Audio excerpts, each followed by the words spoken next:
Girbeagly.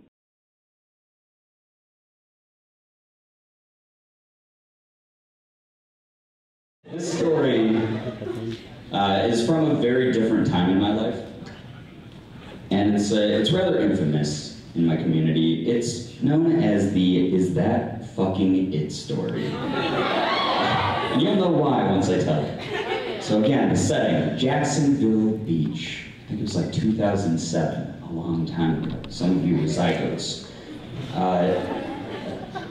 I had just moved down to Jacksonville. I was going through a rough patch in college, and I kind of needed a break between my junior and senior year. So I went, okay, it's time to go try to do something different in life, shake things up. So I moved down to Jacksonville Beach with a couple friends from home, and we found a really nice house. What we thought was a really nice house for really cheap. Little did I know, there was a reason it was so cheap. And that reason was because it was located in an area that some people might refer to as a ghetto. So it was not the greatest place to live. There was a lot of crime and gang activity and just crazy things that I, having moved from suburban New York, wasn't really used to at the time. So we went down and we rented this house all together. We were like, we gotta find a way to make friends. How do 21-year-olds make friends? I know. Well, the weather's nice, and booze is really cheap, so let's buy like a lot of booze, and then open our front door and just like play loud music, and like people will come by, and we'll just like throw like a block party, you know, smart. Yeah, you know. Like I said, different time in my life. I've gotten dumber since then. So we started throwing these parties like every night, and we'd invite like friends from work, and they'd just invite friends, and they'd invite friends, and eventually got to the point where we're kind of notorious on the street for throwing these parties. And during one of these parties, we got a noise complaint. The policia came by, and they were like, hey, knock, knock, knock. Hey, there's way too much noise here. Are you guys drinking in there? I was like, yeah, officer, everyone's of age, it's fine. No one is drinking underage here in this very clearly not official party that just has a lot of weird people like hanging out in our yard doing stupid things. And I was like, oh, I'm gonna let everyone know that we got a noise complaint. I'm gonna let everyone know like we gotta chill out, and if they've been drinking, they don't drive, etc., etc. So I go back into the house, and of course we have a megaphone in the house, because why wouldn't we have one at the time? I walk in, and I grab the megaphone, and everyone's just trying to have a good time. And I get on the megaphone, and I just go, hey, everyone, hey, we just got a noise complaint. I need everyone to leave. If you're, drinking, don't drive, etc., just leave my house. And as I'm making this announcement, there's this guy like pacing back and forth in the middle of my room. He's on a cell phone. It was a flip phone back then. He couldn't even access the internet. What a heathen! But he looks up at me like in the middle of my announcement, and he's like, hey man, I'm on the phone here. Can you shut up? And I'm like, dude, it's my house. What are you doing? Like, get out of my house. So me, being a hot-blooded 21-year-old who was at a very low point in my life at the time, I'm gonna pull this all the way out, all right? I didn't really have much of a fight-or-flight instinct that was on the flight side of things.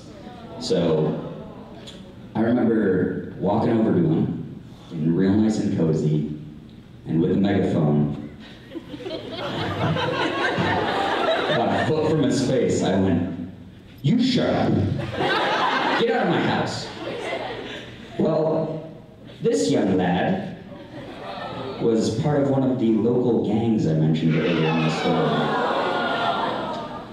And he reached into his back waistband and produced what some of us would call a shooty shoot. And once again, being a completely idiotic 21-year-old who's full of hot blood and piss and vinegar, I looked right at him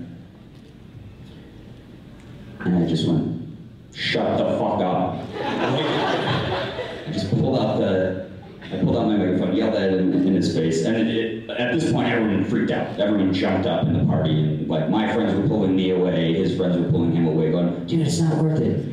He's an idiot. He's gonna grow up to be a YouTuber." So they pulled me away, and we thought everything had calmed down, and the party was sort of like dying down, and that was good, because after that, obviously, you don't want a whole bunch of crazy alcoholed up people running around doing horrible things. So we thought the party had chilled, and I was just kind of hanging out, talking to a friend, and all of a sudden, this blur flew across the room. It's faster than any human could react at all. It was the guy. He had run across the room, and he swung back, and I swear it was like in an action movie when it goes slow-mo. Just swung back and tapped me in the face as hard as he could.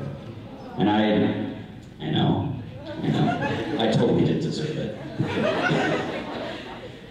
So I took this in the face, and this is the part where everyone's like, "This is bullshit, this didn't happen." But I got punched in the face, and I remember just seeing stars because I was standing next to a wall, and my head kind of cranked back, and, "Oh, crank, where's my strength, my rock?" It like cranked back, and I smacked my head off the wall. And I remember, like, testament to me, once again, 21-year-old me was just a different person. I didn't go down. I didn't fall over. I simply moved my head back up, and I looked at him, and I gave him the hardest death glare I think I've ever given anyone in my life. And I just, is that fucking it? And meanwhile, I have blood pouring down my face, I have my lips split open, everything is horrible. This was Halloween, mind you. So, you know, everyone's there to have a good time. Except for me, apparently. So I do have a scar on my lip from where my canine went all the way through my face, which is horrible. I hate it. But so this went down, and when I said this to him, I don't know if he had just not been in many fights, or if he had like watched a lot of action movies where like one punch is all you need to beat up the bully, or something like that, or maybe he was just so intimidated by all of this. 5'5", fierce as a dragon. To be fair, he was probably like 5'6". He was a small guy too, so he probably expected that one sucker punch to be his all-in. But I just remember his eyes went wide, and he was like, "Oh shit!" And he just like ran across the floor and he got away. And then a whole bunch of other people who happened to be at my party, who I had made friends with down in Jacksonville, were like, "No one does that to Brian," and they all jumped up and they chased him out in my yard. And that was bad for other reasons that will come up in a moment. I, meanwhile, bleeding all over my living room, had all my friends going, "Dude, you gotta go to the hospital, you gotta get stitches." And I was fine up until that point. I was like all filled with like adrenaline. I was like, "Oh, man, I can handle anything. I can take on the world." And then they were like, "You're gonna have to go get stitches." And for those of you guys who don't know, I have the biggest phobia of needles of all time. So as soon as they mentioned needles, I was like, "Oh, guns, whatever, like gang members, whatever. Needles, no, I'm not going to the hospital, you can't make me." So I basically had to be forced to the hospital, like kicking and screaming. Once again, this was Halloween night, so the hospital, it was a pretty happening place. There were a lot of people there, hanging out, having a hard time. So I went into the waiting room and waiting for my stitches, and I get really impatient, and I go up to the front desk, the receptionist. I'm like, "What the heck? I've been waiting for like 3 hours. What's going on? I need to get in and get out before like the booze is out of my system, so I'm not as scared." So I go up, and she's like, "Well, you know, the people who are getting treated, they're real emergencies right now." And I was like, "What the heck's a real emergency?" And no joke, as I'm saying this, a man is rolled in on a stretcher, and he is, you know, the EMTs are like, "Oh, I gotta go into operation right now." It was the guy who had punched me earlier that night. Yeah. So as soon as I see this going by, I don't know why, something clicked. I had a revelation where I was like, I'm gonna die in a drive-by. This is a bad place to be.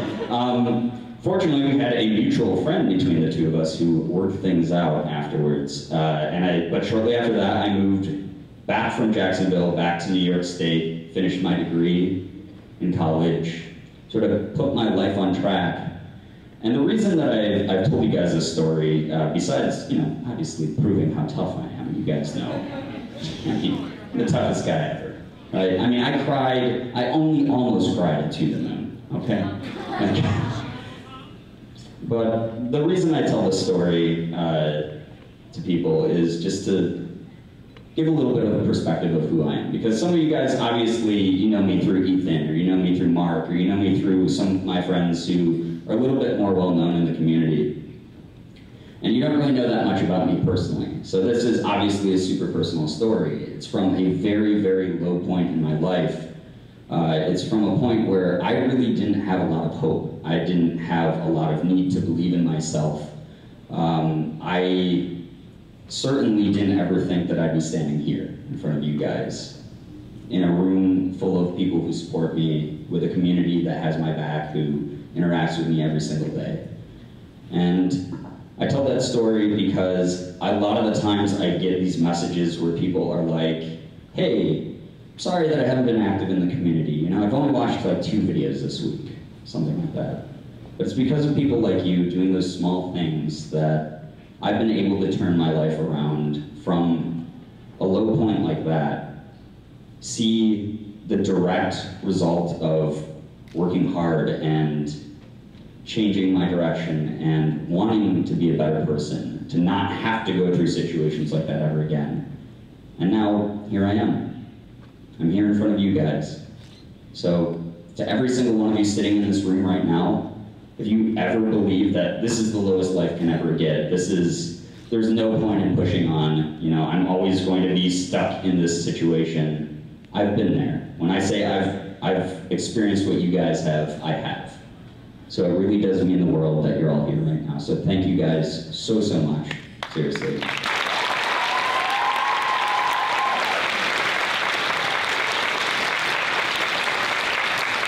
Thank you. It's a nice, heavy, fun way to start the panel.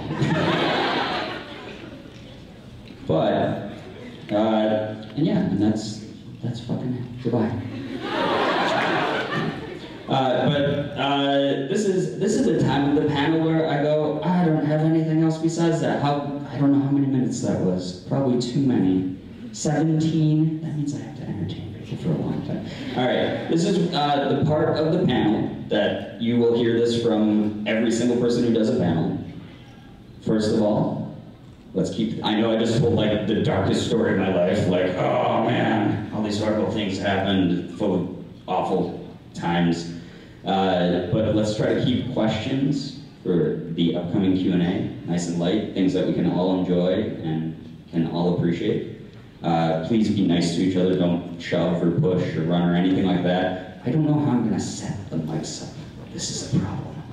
I think I can probably throw it at you.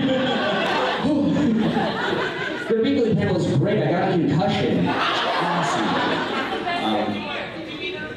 I don't know. Do they?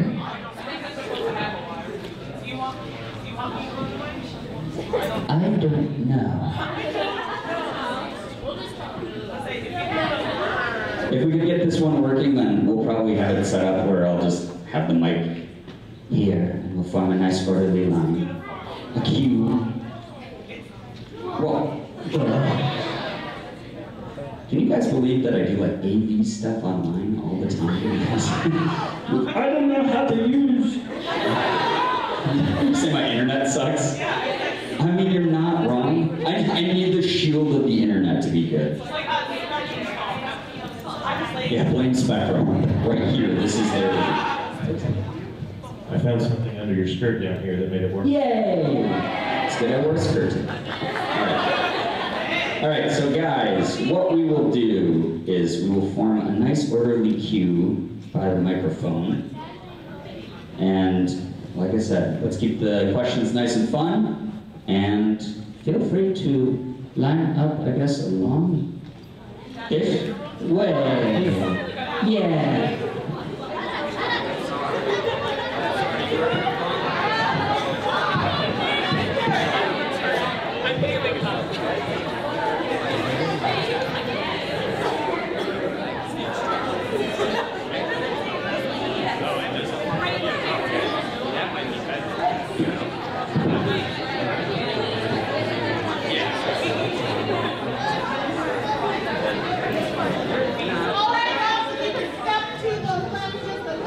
Yeah, thanks, Bunny. I'm incompetent.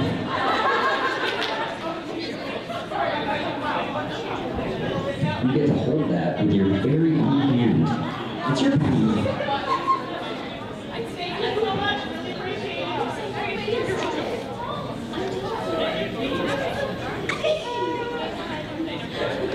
appreciate it. All right, contestant number 1. Hello. I don't know if you know who I am. Never heard of you in my life. No.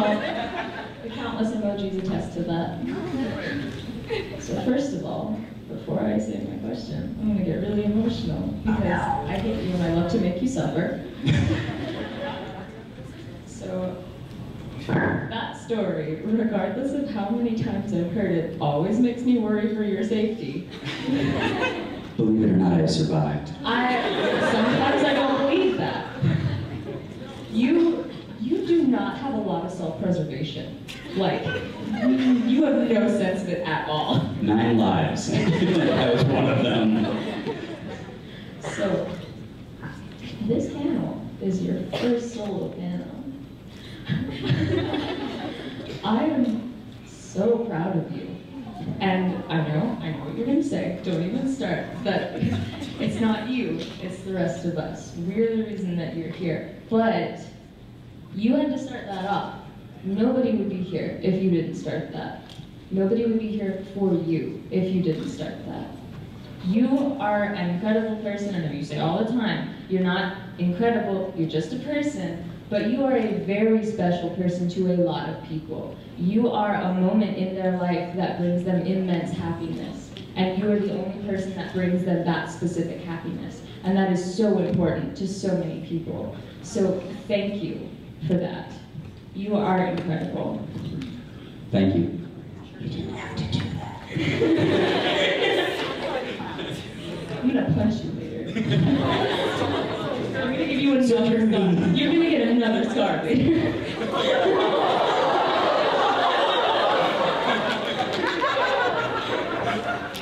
Anyway, so my real question. Yes. So at first I wasn't sure what to ask you because I feel like at this point I've asked you pretty much any question that I would want to know from you. It's been 2 years. I've had a lot of time to ask you. But there is one question. Stop doing that. I'm trying to talk. There is one question that I really wanted to ask you. And it's from the beginning of your YouTube experience. Like between all of the first meetings with fans, all of the cool opportunities, all the stuff you've gotten to do, all the happy moments. Has there ever been one moment that you wish you could hold on to forever? A single moment out of everything that's ever happened to me. One moment. From the beginning of your YouTube career. Since the very beginning. The very beginning. I'm sure it's your first video. Yeah, of course. I really want to hold on to that one. Obviously, haven't improved since then. Honestly, this is probably up there. I like, not to get super sappy, but like I've literally never been in a room where everyone was only focused on me, and that's insane. I don't know. I've done panels before, I've done signings before, but like this is me live in front of you, and I get to hear the feedback immediately. I get to see the people who make my community up face to face and like have somewhat of a conversation, have you guys come up, ask questions, and that's something I've always dreamt of and wanted, because a lot of the times, you know, with like signings and things, you sort of get pushed along, and it sucks because, I mean, Ethan and I talk about this all the time, but like at signings we're like, man, I wish we got more of an opportunity to talk to each person, and here it's a little bit more of an intimate thing, and it's very surreal right now. Like, I don't feel like I'm really here. Part of it is because it's like 10 in the morning. Thank you for coming out. What? No. Not at all. I'm not at all. Like, actually not at all. But it is very surreal. It's, there's like a lot of emotion in the room, and I've never done this. What was that? It's 10:56. Yeah. Like, if I didn't have to be here right now, I'd probably still be sleeping.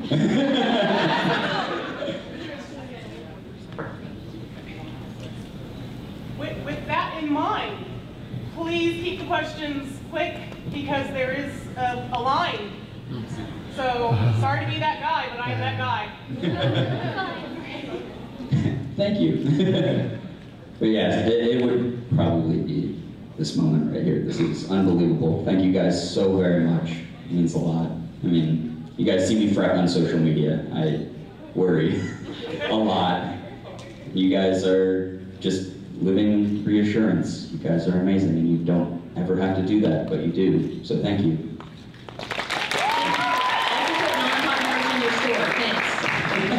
I'm sorry, I forget. Hello. Hi. Yeah, okay, so she said like a lot of what I wanted to say in the beginning, so I'll just, okay. So I'll just ask you my question. Is there something you've wanted to do since you were a child, still haven't gotten to, but are planning to accomplish eventually?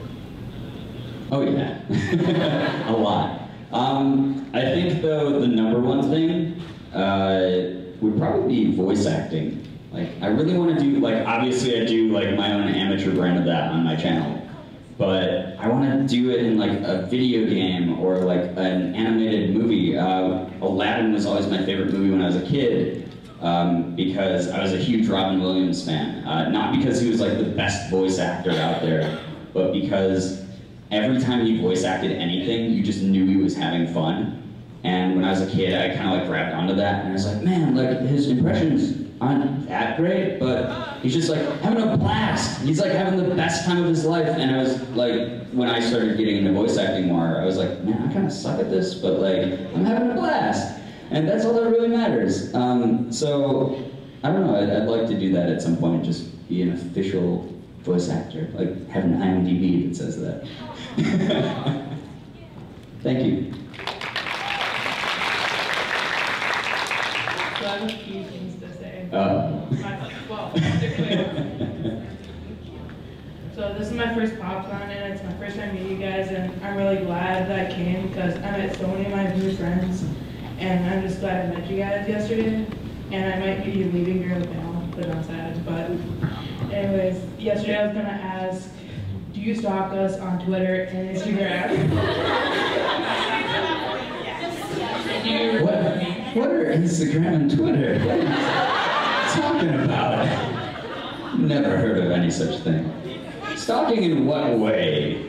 Like, Is it this, like, the parents in the room are like, what is happening?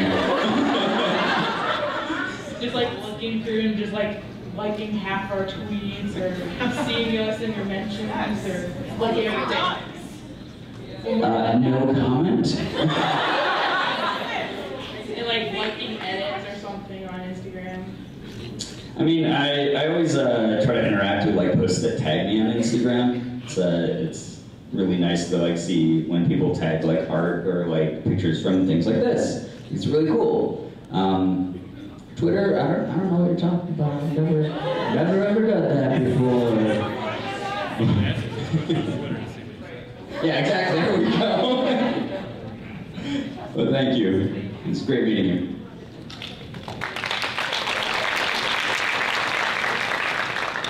Can I say hi to Morgan? What was that? Can I say hi to Morgan? Morgan, can people say hi to you? There's Morgan. You exist. Also, can I walk over and give you that back? Wait, what was that? Can I walk over and give you that back?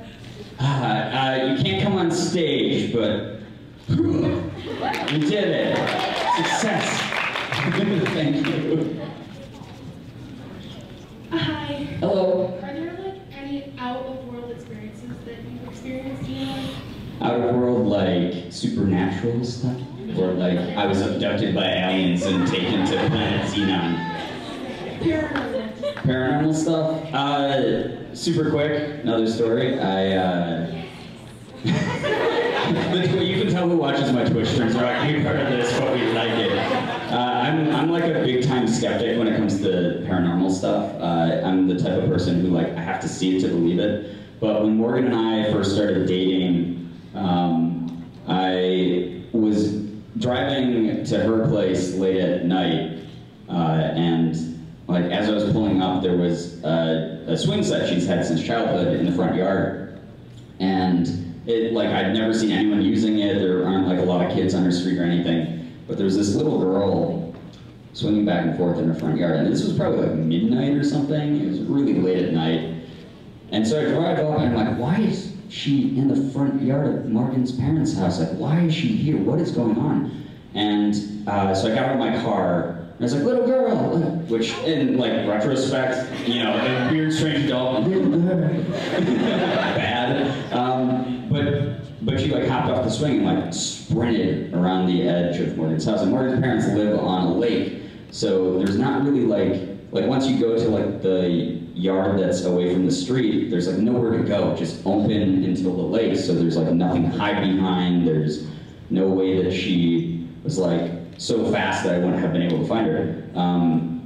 So like I followed behind her and she just disappeared. She just poofed, and I like checked the water. I was like, she didn't fall in because that would be bad. And she just wasn't there. And so later, I always get this detail wrong. Morgan's staring at me like, you better get this part wrong. We went to this place called Lilydale, that's in New York. I don't know if you guys have heard of that. But it's like this big town made up of like mediums and psychics and stuff. Like stuff that, once again, I'm like, whatever, doesn't exist. But Morgan got picked out of a random crowd, and the lady was basically like, oh, there's this little girl that's been following you around. Am I telling it right? Yeah? Okay. And the way she described her was exactly like the girl I had seen in her parents' yard. So it's like, it's real. I'm haunted. So yeah, that's my only experience with that stuff, though. So. Well, good luck with that. Yeah, thank you. I'm cursed forever. Yeah. Alright, hi Brian. Hello. Okay, so my question is, if you, your cats, and Morgan formed a band, what would you guys be called? Ah, jeez. I mean, the cats would probably pick the name because they get whatever they want. I suppose. I don't know. The Kitty Brigade. What genre of music would you guys sing? Do like classic rock covers, probably. Yeah, I know. Thank you. Yeah, thank you. Hi. Hello. Okay. I know you've been to several conventions, so you've probably had a lot of experiences with things, but what's the first convention you went to, and what was a highlight from that convention? Oh boy. My first convention I ever went to was actually PAX East years ago, and it was the one where I met that young fella. But it was the first and like one of the only times I've ever fanboyed over someone as well. I went and I met Mark at a party that I wasn't expecting Mark to be at.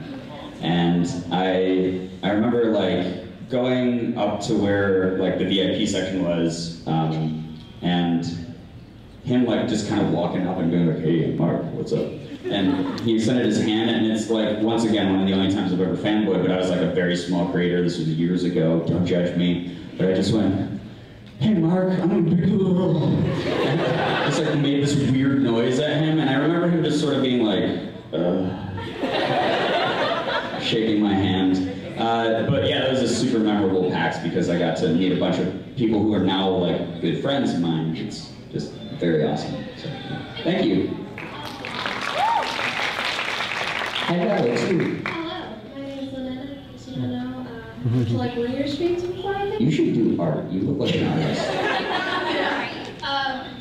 But I My question is, since you do like to do voice acting, if there's one character, like any character, which one would you like to voice act for? Like one that exists that hasn't been voice acted, or? No, like even if they've been voice acted. Even if they've been voice acted. Oh man.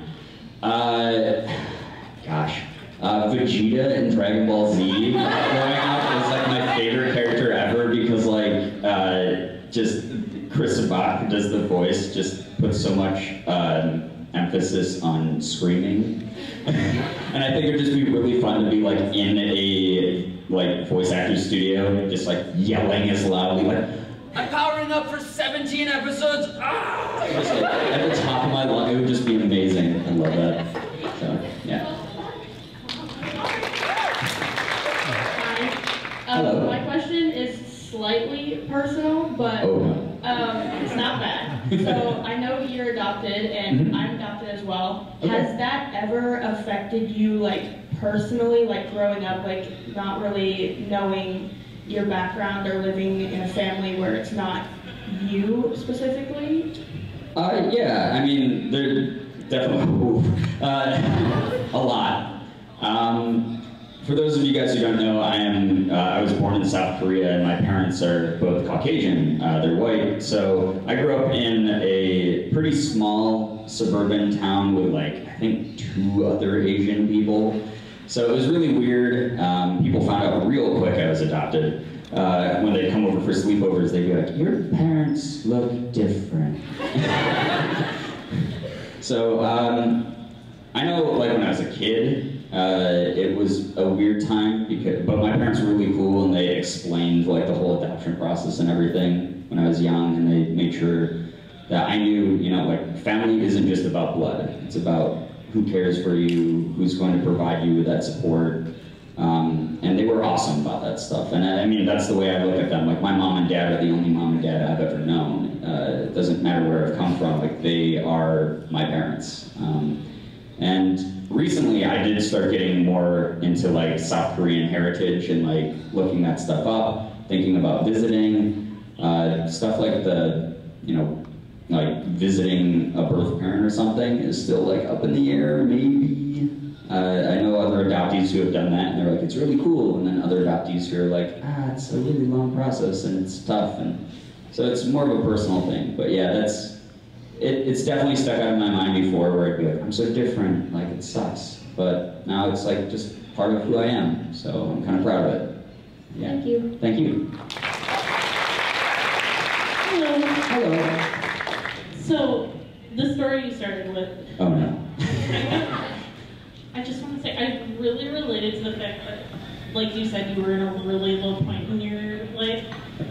I've been in probably the lowest point of my life thus far these past couple of years, and it's made college really hard for me. So I was just wondering if you had like any advice. Well, I'm so sorry to hear, first of all, that you're going through that. It's obviously, like you said in my story, I've also experienced that low point.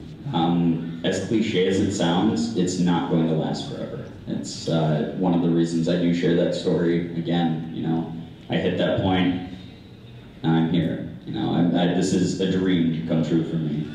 College is a weird time because when you're in college, it's sort of the like most advanced perspective you have within your age at the time. So you're like, oh man, like this test is the biggest thing in the world and it's putting so much pressure on me. And it's not to invalidate like college kids or anything like that. But if a moron like me could make it through college, literally anyone can.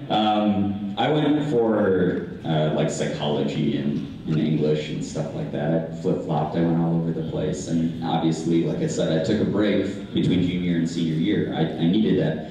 And sometimes it is important to recognize those moments. I'm not saying like drop out right now and go down to Florida. But sometimes it is good to reevaluate. Obviously, I don't know specifically what stresses you out within college at the moment, but just know that that sort of little microcosm that you're a part of right now will not be forever. There are many of us who went through struggles and we pushed through, and even when you don't feel like you have the strength, there's a ton of us out here who are willing to share our stories and willing to let you know there's always a chance to push through, always. So you'll get through it. Thank you. Thank you. Hello. So I met you yesterday at coffee with Ethan, and I told you I was going to ask you to do something at this panel. Okay. So it's Wendy's birthday. Oh, that's right. All right, so real quick, guys, we're gonna have to do it speedy because I know we're running short on time. Can we all sing happy birthday to Wendy right now? So. Happy birthday to you. Happy birthday to you.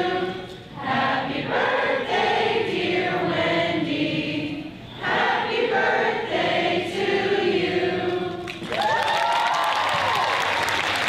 Thank you. Thanks, guys. Hello. Yeah, I need to get my questions. No problem. Yeah, thank you for singing for my birthday. That was sweet. Thank you. So, I wanted to ask you, have you ever had deja vu? Because when I met you first on Friday, that was the deja vu. Because I remember that I saw that in a dream like 2 years ago, and that was a dream. And it exactly happened this Friday. And I wanted to ask you, did you have deja vu ever?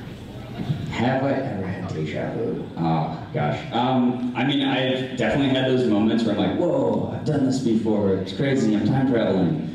I can't pick out like a specific moment like that. That's crazy. It's wild that you visited me in the past and went to the future. But yeah, I've definitely experienced it. It's a weird phenomenon, for sure. But happy birthday again. Thank you very much. Thank you. Hi, Girbeagly. Hello. Nice to see you. Nice to see you. So I wanted to ask you, if you could play any game over for the very first time, what would you play? Oh, wow. Probably Night in the Woods. Because that game is so good. And since it was released, they've added so much new content. There's so many like new characters. There's like little tiny plots. And they updated it like partway through my playthrough. So those of you who've seen that, like you'll know like partway through that I was like, this character was never here before. Is this new or oh god? Because I have really bad ADD, so I had to talk to every character in the game. But yeah, so probably Night in the Woods. That game was really cool. Or possibly Doki Doki, because that game is another one that just... But it's one of those ones that just, it throws you for such a loop. Everyone was like, you gotta play this game, it's amazing. And then I was like, but it's not that good. And like halfway through I was like, what is happening? This is the craziest experience. So that game would also be another one where I'd like to re-experience that feeling. Thank So, you. Yeah, thank you. I'm a team of power with it. I should have here. So what is like one of your most like anticipated games that like you're excited for to come out soon? Kingdom Hearts 3 is about to come out. They just announced the release date at E3, so I'm very, very pumped for that one. I love that series. It's super good. Yeah, me too. Thank you. Hello. Hello. I really have a like really specific question, but if like I don't know how to think anymore. Okay. That's okay. I've been doing that the entirety of this panel, not thinking. What is the most nostalgic game that you like keep going back to? Like the first game you could think of, like the first thing that comes to mind, brings like so many memories back. What game would that be? Final Fantasy VI. It was a game that was originally released as Final Fantasy 3 on Super Nintendo. I used to rent that from like the Blockbuster near my house over and over again. So being a kid, and being once again like one of 3 Asians in a very small town, I didn't have a lot of friends. So playing that game, sort of like, those were my friends. I know that makes me sound like a crazy person, but like those stories that were told in that game just made me so happy, and it was kind of like an escape for me. So it's one of those games that has like a lot of really good memories associated with it, even though it was a really lonely time in my life. It's just like the storytelling, the music, the art, all of it I fell in love with. And it's a game that like probably once a year I go back and like start up again because it's just very nostalgic for me. Thank you. Thank you. Okay, hi, sorry for Hello. the shakes over there. Oh no. So, I met you on Friday, and my friend said that I was supposed to make a bracelet for you, but I accidentally lost it, and I felt really bad. And I had a fan art for you, and I was wondering if I could get it to you. Right there.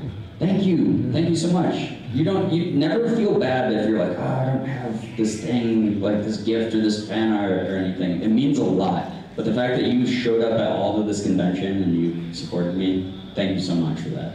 And also, fight me. Oh gosh. Everyone wants to fight me, why? What's up?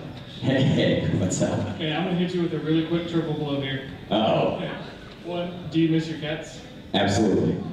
2, do you miss them so much that you FaceTime them? Because my mom does. I have on previous trips, not this one yet. But, you know, it's only Sunday. And here's the actual legit question. What is the weirdest thing your cats have done? Weirdest thing. Sometimes like, I'm just like, absolutely certain there's like a demon in my house or something. Like my cats will be fine. They'll just be like hanging out, like I'll be petting them and they'll be like A-okay. And then all of a sudden their head will just go. And they'll just stare at something that's not there. And it doesn't matter if I wave my hand in front of their face or like try to grab them or something. They're just like, it's on the wall. You see it too. So it's one of those things where it always freaks me out a little, especially if I'm like home alone. I'm like, oh god, this is how horror movies start. So, thank you. Hello. Hello. You're doing great. What's the corniest joke you know off the top of your head? My very favorite joke ever is, so, a dyslexic man walks into a bra. And that's it. That's the whole joke. Okay, thank you. Thank you. How long do you plan on like making people really happy with your channel and stuff? Gee, is that what I do? I just thought like people were like, cool, there's a panel, we'll wander in. As far as like doing YouTube and Twitch and stuff like that, I'm gonna do it as long as I can. It's something that I did when it wasn't a full-time thing. Like in the grand scope of things, I'm very new to doing full-time YouTube and Twitch. I've always wanted to do content creation of some sort since I was a kid, whether it be acting in a film or making music. If it's something that makes other people happy and can distract them from their problems and it makes their day in some way, then I plan on doing that forever. It doesn't matter if I'm making a full-time living or not. I will always find a way to do that. Well, that's awesome. Thank you so much. Hi again. Hello again. Okay, so first of all, I just want to say hi to Morgan because she's like my favorite person. Morgan, people are saying hi to you again. So I just want to ask a quick favor. One of my best friends, Caitlin at Zester My Nester. Okay. Say hi to her real quick. Yeah. Hello, Sister My Nester. I know your name. Your deeds, the tales of you, they're all over the land. Don't think that the law will not be able to defend you forever. We'll catch you and you'll pay. Thanks for not being here. Thank you so much. You're welcome. Hi. I stayed up as long as I could last night watching as many of your videos as possible for the first time because I Oh, no part of you. So I'm so sorry. I say that to preface this because if there's an obvious answer to this question, I'm sorry, I'm new. Hi. So, was there a Disney princess that you like really identify with? Oh, that I identify with? I mean, everyone is probably going to be like, Mulan. I'm racist. But I like Jasmine. I'm a big fan of Princess Jasmine. Oh, she's dope. Okay, thank you. Thank you. Okay, this will unfortunately, sorry to cut you off, this is the last question. Sorry guys in line still, we almost got through it, I'm a windbag. But they have another panel coming in, so this will be the very last question. You're on the spot. Okay. So my question is, when will Girbeagly become canon? Become canon? There's merch for him. Glitch, I mean, honestly, Glitch is like one of those things that I've shared before. It's really freaking cool because you guys created Glitch. Like, I was not the one who created Girbeagly because, like, when Glitch first started showing up, it's because my internet's so bad and my computer at the time was horrible. My like streams would glitch out, so people were like, "Oh, it's Girbeagly. We need a dark eagle for everyone." So people started like drawing fan art, and people started like writing lore and stuff. So I was like, if you guys like this much, absolutely, I'll add this in. And that's why Halloween last year I made the video where I did like a spooky, scary reading. But then at the very end, there's a twist, and that was the first canon reveal of Girbeagly, but I don't know if he'll beat that. We'll see. I don't know. But thank you guys. Thanks. That's all the time we have, guys. Thank you so much. I honestly didn't expect more than like 10 people at this thing, and the fact that you guys showed up and made us move from the medium room to this one is insane, and it means the world. Thank you guys so very much. Hope that you have a wonderful rest of your PopCon. Thanks for